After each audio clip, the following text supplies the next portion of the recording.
साथ संगत जी, सत श्री अकाल। साहिब श्री गुरु नानक देव जी महाराज के सुपुत्र बाबा श्री चंद्र जी बचपन से ही अत्यंत वैराग्य और तपस्या वाले स्वभाव के थे।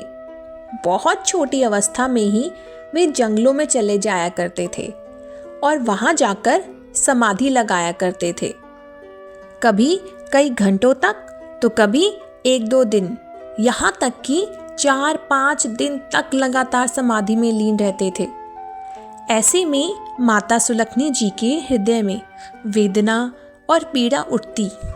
एक दिन माता जी ने अपने पुत्र से प्रेमवश पूछा, पुत्र, तुम इस प्रकार जंगल में जाकर कठोर तप क्यों करते हो? बाबा श्री चंद्र जी ने माता जी को अपने हृदय की गुण और पवित्र बातें बताई, वे बातें जो केवल महापुरुषों के हृदय में होती हैं। उन्होंने यह भी समझाया कि एक प्रश्न अक्सर लोगों के मन में उठता है कि जो नाम जपते हैं उन्हें ही दुख क्यों मिलता है। पापी को दुख मिले यह तो समझ आता है, पर नाम जपने वाले आत्मा को भी दुख क्यों भोगना पड़ता है। बाबा श्री चंद्र जी का जीवन चमत्कारों से भरा हुआ था। उनके प्रिय सेवक भाई कमलिया जी उनकी बहुत सेवा करते थे। बाबा जी कभी कभी एकांत में चले जाते, ठीक वैसे ही जैसे कोई महात्मा समाधि लगाकर बैठता है।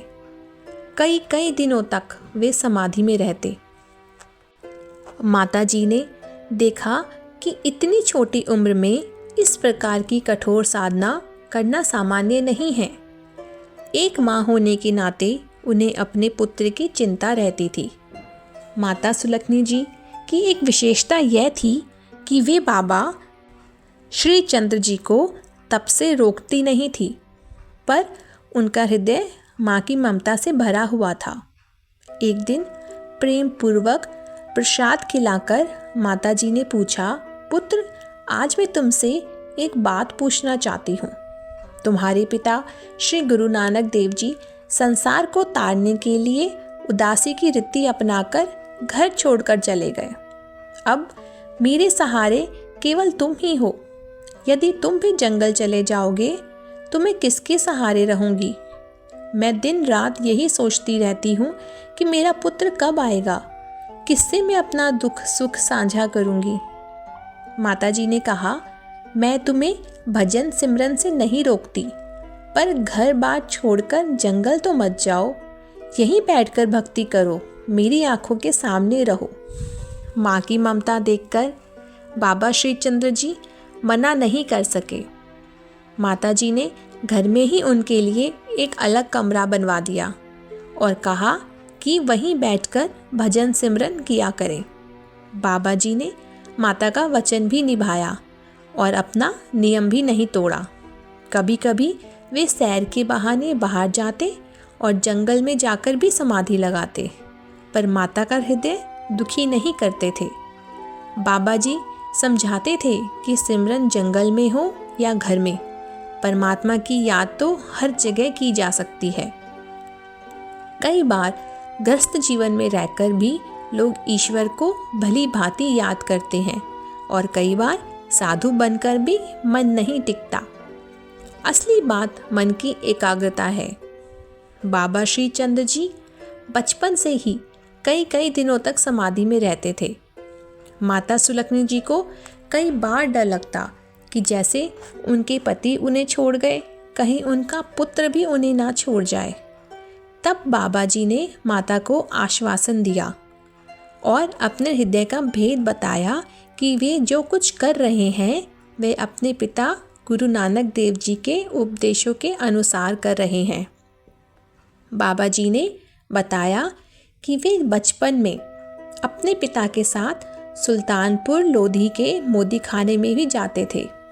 वे देखते थे कि गुरु नानक देव जी अमृत वेले उठकर स्नान करते, चौकड़ी मारकर आंखें बंद कर सिमरन करते। वही आदत उन्होंने भी अपना ली। उन्होंने बताया कि अमृत वेले का सिमरन सबसे श्रेष्ठ होता है।